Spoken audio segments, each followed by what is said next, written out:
আসসালামু আলাইকুম ভিউয়ার্স, আজকে আপনাদেরকে দেখাবো হাজীগঞ্জ রেলওয়ে স্টেশন।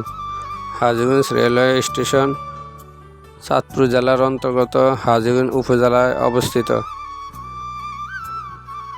আজকে আপনাদেরকে জানাবো এই ভিডিওর মাধ্যমে কিভাবে আপনারা হাজীগঞ্জ রেল স্টেশনে যেতে পারবেন।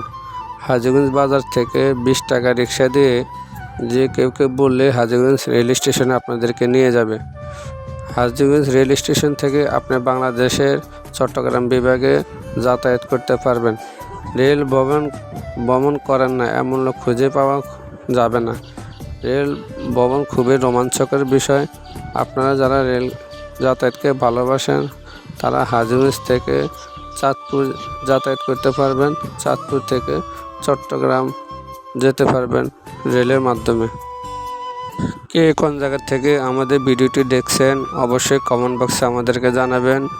আর ভিডিওটি যদি ভালো লাগে অবশ্যই শেয়ার করে দেবেন। হ্যালো গাইস, আমি আমার ভিডিওর মাধ্যমে চাঁদপুর জেলাকে তুলে ধরার চেষ্টা করি। আপনারা আমার ভিডিওটি বেশি বেশি শেয়ার করে দেবেন।